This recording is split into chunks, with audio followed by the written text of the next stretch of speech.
aula é diferente. Hoje eu não vou falar só de neurociência e de padrões clínicos. Hoje eu vou te contar sobre mim, sobre a menina que eu fui, sobre o que essa menina carregou, sobre o que ela aprendeu com isso e sobre o que ela decidiu fazer. Mas antes, vamos terminar o nosso mapa. Temos 4 traumas para apresentar hoje: traição e deslealdade, instabilidade e imprevisibilidade, invalidação emocional e o padrão sistêmico e transgeracional. São 4 traumas que juntos explicam muito mais do que parece inexplicável na vida de muitas pessoas. Nosso 7º trauma é a ferida da traição e da deslealdade. A ferida da traição nasce quando a figura de confiança, aquela que deveria ser o seu porto seguro, ela se torna a fonte de decepção ou dano. Promessas repetidamente quebradas, segredos revelados, alianças que foram trocadas, alguém que tinha os seus segredos e usou contra você. O registro cerebral é marcado por confusão. A mesma pessoa que ama também machuca. O sistema de detecção de ameaças fica calibrado para encontrar traição mesmo onde ela não existe, como um alarme sensível demais que dispara até com vento. Na vida adulta, essa pessoa tem uma dificuldade extrema de confiar em sócios, parceiros, equipe, um microgerenciamento como tentativa de controle, um ciúme patológico, mesmo sem evidência de traição, uma solidão profissional, prefere trabalhar só a arriscar ser traída por um sócio, uma dificuldade de delegar, porque delegar é confiar e confiar é perigoso. Quando é traída no presente por um sócio desonesto, um parceiro infiel, a reação é desproporcional, porque a ferida antiga é reativada junto com a atual.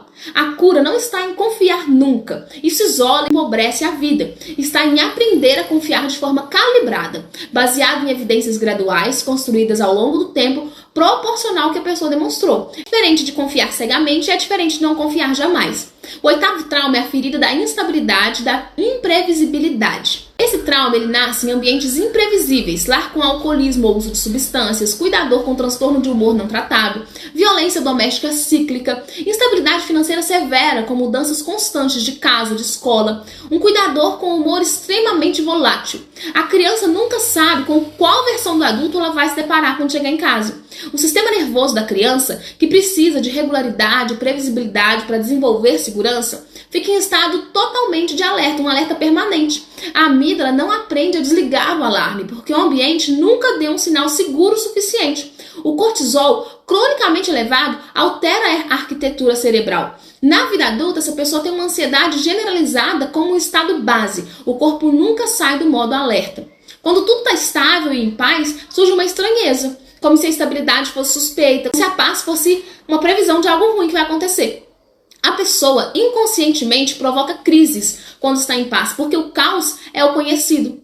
A relação com o dinheiro é caótica, ou acumula compulsivamente por medo, ou gasta porque de qualquer forma vai acabar. Tem uma dificuldade de planejar a longo prazo, porque o futuro não parece real ou seguro.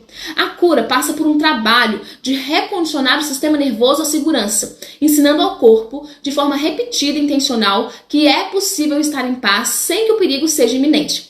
O 9º trauma é a ferida da invalidação emocional. Esse trauma acontece quando as emoções da criança são sistematicamente negadas, minimizadas ou punidas. Você tem razão de estar com raiva. Tá exagerando. Criança não tem problema. Não chora por isso que é bobagem. Você é muito dramática. Isso pode acontecer com a melhor das intenções. Pais que acreditavam que não acolher as emoções negativas protegia a criança do sofrimento, mas o efeito é o oposto. O registro neural é profundamente confuso. A criança sente algo, um dado real do corpo, mas o cuidador diz que aquilo não é real, que não é legítimo. Isso cria uma dissociação entre a experiência interna e a realidade normeada externamente.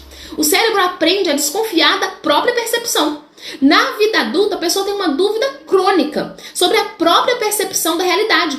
Ela é extremamente vulnerável a parceiros manipuladores. Para eles, isso é um terreno fértil. Ela tem uma dificuldade de identificar quando ela está sendo maltratada, porque ela confunde a sua versão da história, a percepção dela, e a versão do outro. Ela tem explosões emocionais desproporcionais após uma longa supressão, ou seja, a emoção é ignorada e acumulada até transbordar. Ela tem uma dificuldade de estabelecer limites, porque não confia que o desconforto que sente é razão suficiente para dizer que não. A cura começa com um ato radical, confiar na própria percepção. O que eu sinto é real. O que eu experimento tem valor. Eu sou autoridade na minha própria experiência interna. O 10º trauma é a ferida sistêmica e transgeracional. É o trauma que transcende o individual, que não começou com você, mas chegou até você. Bert Helling demonstrou que os sistemas familiares possuem ordem inconsciente, e quando essa ordem é perturbada, mortes não lamentadas, segredos, exclusões, injustiças, traumas coletivos como guerras, migrações forçadas. Os membros das gerações seguintes tendem a repetir ou a compensar. A epigenética moderna confirmou que a psicologia sistêmica clinicamente já percebia. Traumas severos podem deixar marcas moleculares que afetam a regulação emocional e o comportamento de gerações subsequentes sem exposição direta ao trauma original. Na vida adulta, essas pessoas têm um padrão financeiro que se repete de geração a geração, independentemente do esforço. Avós pobres, pais pobres, você pobre. Um teto invisível que parece impedir o crescimento além de um certo ponto. Repetição de padrões relacionais do pai. O mesmo tipo de relação disfuncional reproduz. Emoções que parecem grandes demais para a situação, pertencentes por gerações anteriores. Um sentimento difuso de que não tem direito de ser feliz enquanto alguém no sistema não for honrado. O trabalho com esse trauma envolve mapear a linhagem, identificar quem... E agora eu preciso te contar algo. Eu não falo dessas 10 feridas de um lugar externo. Eu sou uma especialista que observou os padrões de outras pessoas e resolveu catalogar o que viu. Eu fui mãe pela primeira vez aos 17 anos. Eu não tive orientação de nada. Havia adultos por perto, mas ninguém me ensinou. Ninguém sentou do meu lado, me contou o que precisava, me explicou sobre o meu próprio corpo, sobre relações, sobre o que ia acontecer depois que aquela criança nascesse. Quando minha filha Ayla chegou ao mundo, eu tinha 17 anos. E a certeza que não precisou de palavras para se formar. Com ela não poderia ser assim. Ela precisava receber o que eu não recebi. Eu cresci em um lar onde havia amor, eu tenho certeza disso. Mas havia também uma ausência que eu demorei muito para nomear. Meu pai trabalhava muito, chegava tarde, e quando estava em casa, às vezes ele precisava de silêncio. A minha mãe, ela estava fisicamente presente quase o tempo todo. Mas também ela estava lá sem estar. Às vezes deitada, quieta, com uma expressão de quem habita o lugar, mas não está bem ali, sabe? Eu aprendi cedo a não incomodar, brincar em silêncio, a ser uma presença que não ocupasse muito espaço. E havia um outro mundo, que era a casa da minha avó. A minha avó nasceu em 1930, no interior de Minas Gerais.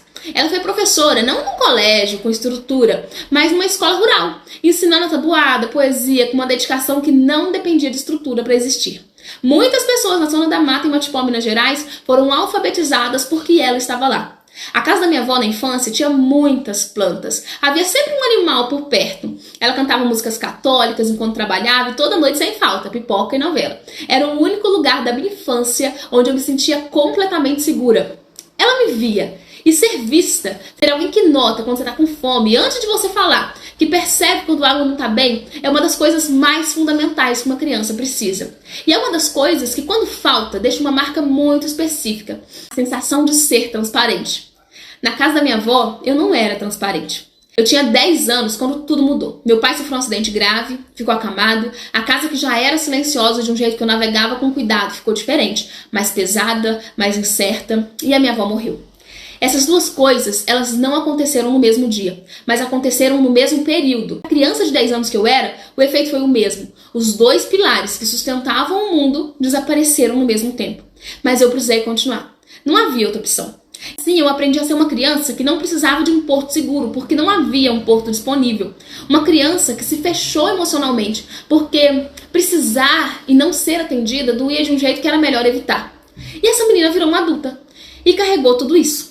Quando minha filha nasceu, eu tinha 17 anos. Eu ainda não tinha um vocabulário para nada disso. Eu não sabia falar de padrões, de sistema nervoso, de apego. Eu só sabia que eu não havia tido. E sabia que ela ia ter. Esse propósito de que com ela seria diferente foi o que me empurrou para olhar para mim mesma. Não por mim primeiro, mas por ela. Só mais tarde eu entendi que as duas coisas são inseparáveis. Você só consegue dar o que você tem. E para ter o que você nunca teve, é preciso primeiro ir buscar de onde veio esse vazio. Foi assim que eu cheguei na neuropsicanálise. Foi assim que o método APR nasceu. Foi assim que no último ano eu passei mais de 2.500 atendimentos, identificando e trabalhando esses padrões em outras mulheres e em mim mesma também.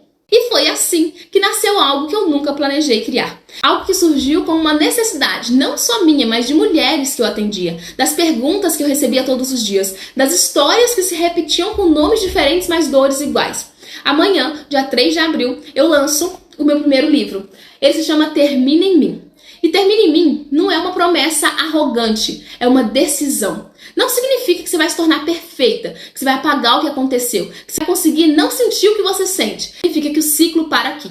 Que o padrão que passou de geração por geração, silenciosamente, sem que ninguém percebesse, sem que ninguém escolhesse, encontra você. O primeiro ser humano com consciência suficiente para vê-lo e com coragem suficiente para dizer, não passa mais. O livro nasceu da minha história, da história das pacientes, da ciência que me formou e da humanidade que me ensinou a clinicar. Amanhã eu vou te mostrar esse livro inteiro. Eu vou ler trechos do que eu sei que vão tocar você, eu vou te contar o que você vai encontrar dentro dele, mas hoje o que eu preciso te dizer é, eu escrevi esse livro para você, para a mulher que cansou de repetir, para aquela que sabe que tem padrões, mas não sabe de onde eles vieram, para que quer de uma vez por todas entender e começar a agir.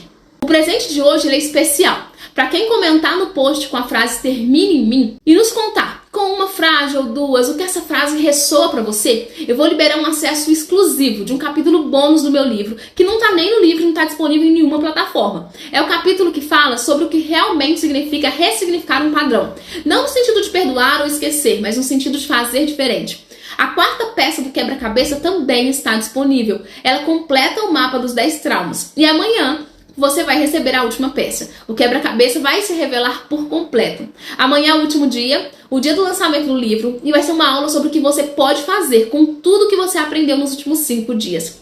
Cuida de você e até amanhã.